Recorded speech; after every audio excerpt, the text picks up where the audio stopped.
Welcome viewers, এই ভিডিওটোত গণিতৰ এখন মডেল কোৱেশ্চন লৈ আহিছো তাকে এই ভিডিওটো ডিসকাস কৰিম আমাৰ চেনেলটো যদি এতিয়ালৈকে সাবস্ক্ৰাইব কৰা নাই তেনেহলে চেনেলটো সাবস্ক্ৰাইব কৰি দিব আৰু ভিডিওটো লাইক আৰু শেয়াৰ কৰি দিব তেনেহলে পলম নকৰি ভিডিওটো আৰম্ভ কৰো প্ৰথম প্ৰশ্ন হৈছে A B আৰু C এটা কাম কৰে ক্ৰমান্বয়ে 10 12 আৰু 15 দিনত তিনিওজনে একেলগে কামটো কৰিলে কামটো সম্পূৰ্ণ হ'ব কিমান দিনত A কোনো এটা কাম কৰে 10 দিনত B সেই একেই কাম কৰে 12 দিনত আৰু C সেই একেই কামটো কৰে 15 দিনত তিনিওজনে কামটো একেলগে কৰিলে কামটো কিমান দিনত সম্পূৰ্ণ হ'ব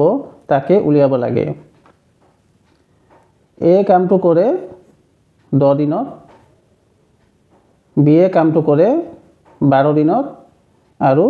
C কামটো কৰে 15 দিনত এতিয়া আমি 10 12 আৰু 15 এলসিএম লব লাগিব 10 12 আৰু 15 এলসিএম হ'ব 2 দ্বাৰা হৰণ কৰিম 5 6 15 থাকিব 5 দ্বাৰা হৰণ যাব 5 গুণ 5 6 3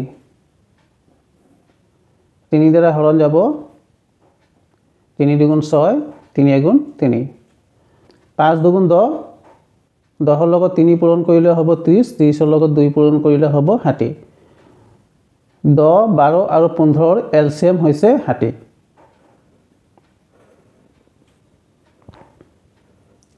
মোট কাম হৈছে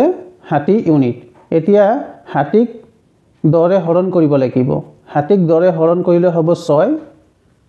আকৌ 60ক 12 ৰে হৰণ কৰিব লাগিব 60ক 12 ৰে হৰণ কৰিলে হ'ব 5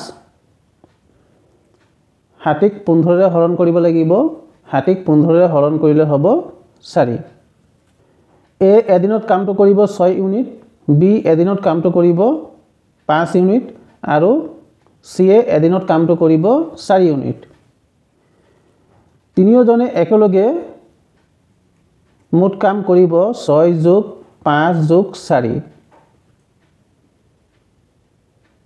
6 5 11 11 আৰু 4 হৈছে 15 ইউনিট A B আৰু C 15 ইউনিট কামটো কৰিব এদিনত তেনেহলে 60 ইউনিট কামটো কৰিব 60 হৰণ 15 4 দিনত উত্তৰ হৈছে 4 দিন অপচন A পিছৰ প্ৰশ্ন হৈছে এখন নিৰ্বাচনত এজন প্ৰাৰ্থী লাভ কৰে মুঠ ভোটৰ 65% আৰু তেওঁ 38700 ভোটত জয়ী হয় যদি কোনো ভোটক অবৈধ বুলি ঘোষণা কৰা নহয় তেন্তে মুঠ কিমান সংখ্যক ভোট দিয়া হৈছিল এজন প্ৰাৰ্থীয়ে মুঠ ভোটৰ 65% ভোট লাভ কৰে আৰু তেওঁ 38700 ভোটত জয়ী হয় ধৰি ললো মুঠ ভোটৰ সংখ্যা আছিল 100% 100%ৰ ভিতৰত যিজন প্ৰাৰ্থী জয়ী হৈছে তেওঁ পাইছে মুঠ 65% আৰু যোনে হাৰিছে তেওঁ পাব 35% বিজয়ী প্ৰাৰ্থীজনে 65% ভোট লাভ কৰে আৰু তেওঁ 38700 ভোটত জয়ী হয় অৰ্থাৎ যিজনে পৰাজয় হৈছে তেওঁ 38700 ভোট কম পাইছে 65% আৰু 35%ৰ মাজৰ ডিফাৰেন্স হৈছে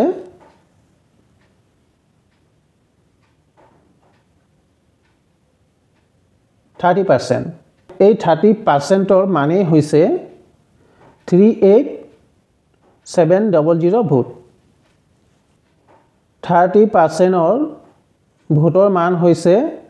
38700 তেনেহলে 100%ৰ মান হ'ব into 100 শূন্য আৰু শূন্য কটাকটি কৰিম 38700 3 ৰে কাটিম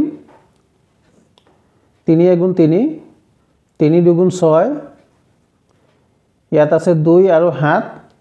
27 3 9 গুণ 27 শূন্য দুটা আছে, দুটা শূন্য। 12,900 আৰু 10 পূৰণ কৰিলে হ'ব 129,000। উত্তৰ হৈছে 1,29,000, অপশ্যন বি। 3 নম্বৰ প্ৰশ্ন হৈছে 5টা সংখ্যাৰ গড় হৈছে 30। যদি এটা সংখ্যা বাদ দিয়া হয় তেতিয়া গড় হয় 29। বাদ দিয়া সংখ্যাটো হৈছে 5টা সংখ্যাৰ গড় হৈছে 30,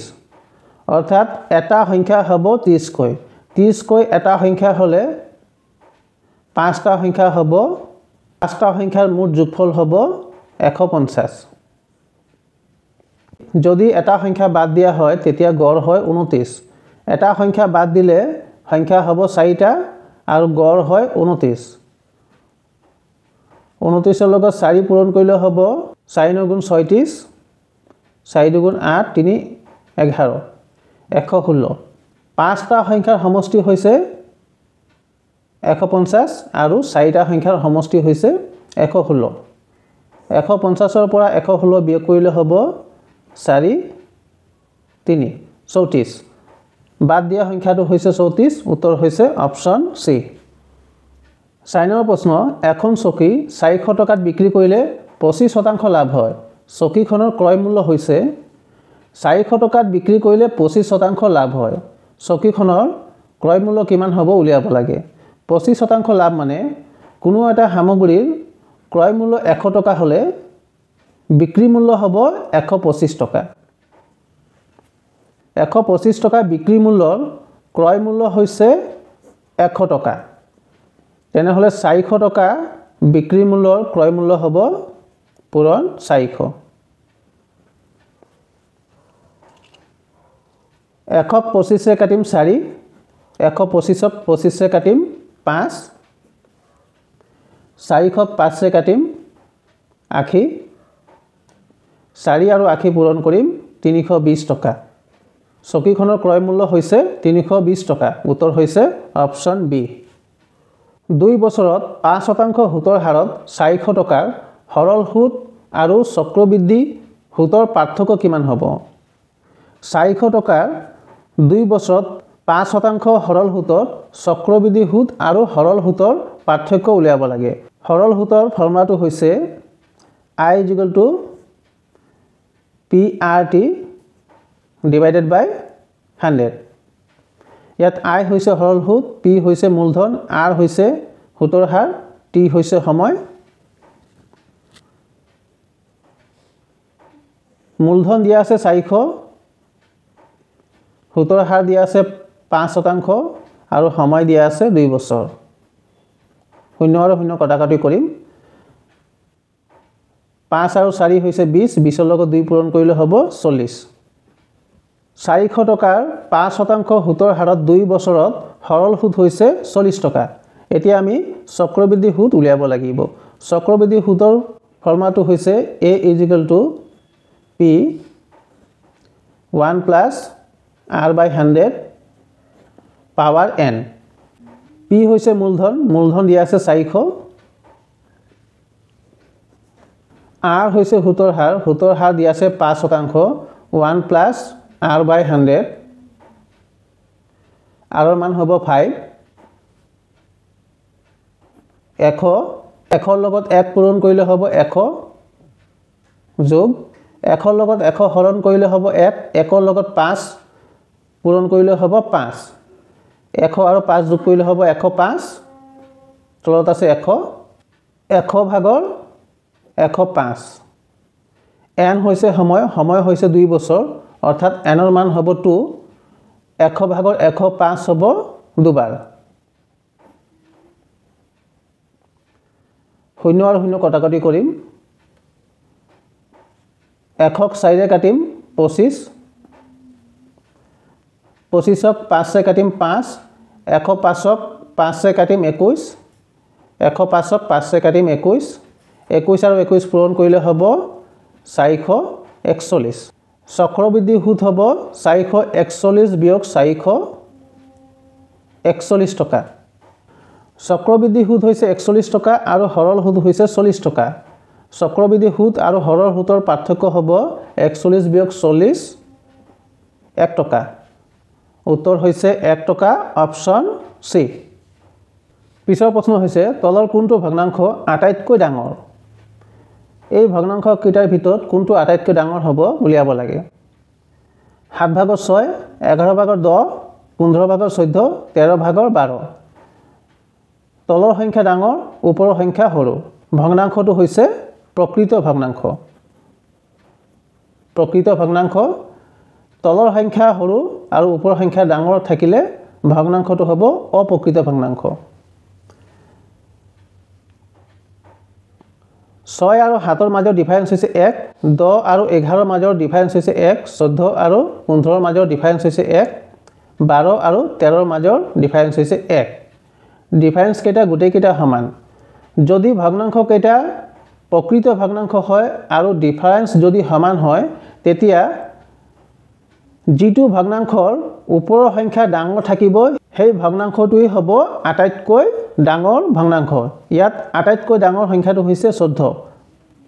আটাইতকৈ ডাঙৰ ভগ্নাংশটো হ'ব 15 ভাগৰ 14 উত্তৰ হৈছে অপশ্যন সি সৰল কৰিব লাগে ইয়াত পাৱাৰখিনি মাইনাছত দিয়া আছে প্ৰথমে আমি পাৱাৰখিনি প্লাছত আনিব লাগিব পাৱাৰখিনি প্লাছত আনিলে তলৰ সংখ্যাটো ওপৰত যাব আৰু ওপৰৰ সংখ্যাটো তলত আহিব 3টো ওপৰত যাব আৰু 1টো আহিব তলত তেতিয়া পাৱাৰটো হ'ব প্লাছ 3ৰ তলত 1 আছে তাৰ মানে 1ৰ কোনো কাম নাই তেতিয়া হ'ব 3 কিউব প্লাছ -4টো প্লাছ কৰিলে হ'ব 5 two the power 4 plus -2 plus 2 কৰিলে হ'ব 15 স্কয়াৰ 3 কিউব হৈছে 27 5 টু দি পাৱাৰ 4 হৈছে তাৰ মানে 5 4টা পূৰণ কৰিব লাগিব 5 4টা পূৰণ কৰিলে হ'ব 5 5 গুণ 25 5 5 গুণ 25 25 আৰু 25 পূৰণ কৰিলে হ'ব 625 15 স্কয়াৰ হৈছে 2 to 5 এতিয়া গোটেইখিনি যোগ কৰিব লাগিব 5 আৰু 5 10 10 আৰু হাতে 17 2 আৰু 2 4 4 2 6 6 আৰু 1 7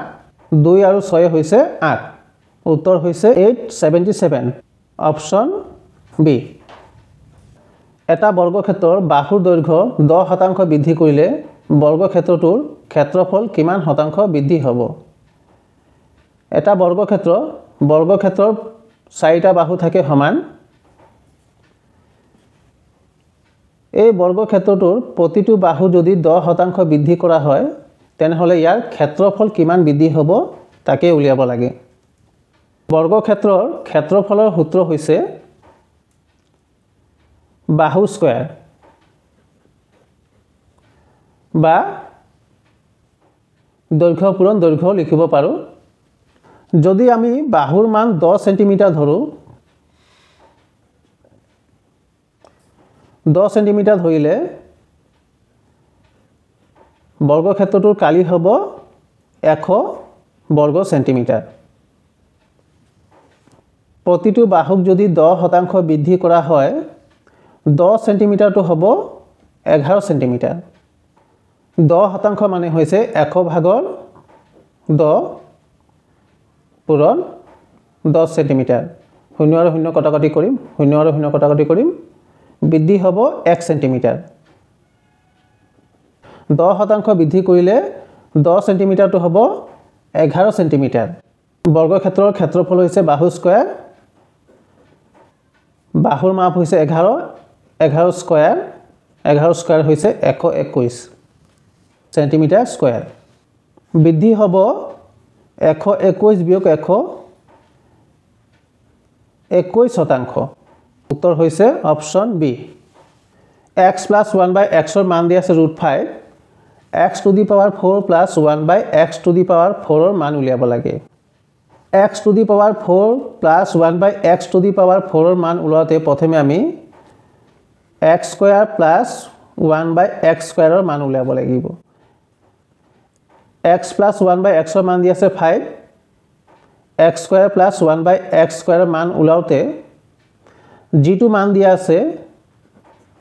তাৰ স্কয়াৰ -2 এহুতো ইয়াত প্লাস আছে আৰু আমি উলিয়াব লাগে প্লাসৰ মান তাৰ কাৰণে -2 √5 স্কয়াৰ হৈছে 5 -2 5 ৰ পৰা 2 মাইনাস কৰিলে হ'ব 3 x square plus 1 by x স্কয়াৰৰ মান পালো 3 এতিয়া আমি x to the power 4 plus 1 by x to the power 4 ৰ মান উলিয়াম x স্কয়াৰক আকৌ স্কয়াৰ কৰি দিলে x টু দি পাৱাৰ 4 ৰ মান পোৱা যাব x square plus 1 by x স্কয়াৰৰ মান হৈছে 3 স্কয়াৰ -2 3 স্কয়াৰ হৈছে 9 -2 9 ৰ পৰা 2 মাইনাস কৰিলে হ'ব 7 উত্তৰ হৈছে অপচন এ এনে এটা ক্ষুদ্ৰতম সংখ্যা নিৰ্ণয় কৰা যি সংখ্যাটোক 24 30 আৰু 36 এ হৰণ কৰিলে প্ৰতিটোৰে ভাগশেষ 5 থাকে এনে এটা ক্ষুদ্ৰতম সংখ্যা নিৰ্ণয় কৰিব লাগে যি সংখ্যাটোক 24 এ হৰণ কৰিলে ভাগশেষ 5 থাকে 30 এ হৰণ কৰিলেও ভাগশেষ 5 থাকে আৰু 36 এ হৰণ কৰিলেও ভাগশেষ 5 থাকিব যেহেতু ক্ষুদ্ৰতম সংখ্যা কোৱা হৈছে তাৰ কাৰণে আমি এলসিএম কৰিব লাগিব 24 30 আৰু 36 ৰ এলসিএম কৰিব লাগিব 2 দ্বাৰা হৰণ যাব 12 15 18 3 দ্বাৰা হৰণ যাব 4 5 6 2 দ্বাৰা হৰণ যাব 2 5 3 3 5 গুণ 15 15 দুগুণ 30 30 ৰ লগত 2 পূৰণ কৰিলে হ'ব 60 60 ৰ লগত 3 পূৰণ কৰিলে হ'ব 180 180 ৰ লগত 2 পূৰণ কৰিলে হ'ব 360 24 30 আৰু 36 ৰ এলসিএম হৈছে 360 প্ৰতিটোৰে ভাগশেষ 5 থাকে এই 5 সংখ্যাটো যোগ কৰিব লাগিব 365 ৰ লগত 5 প্লাস কৰিলে হ'ব 365 উত্তৰ হৈছে 365 অপচন ডি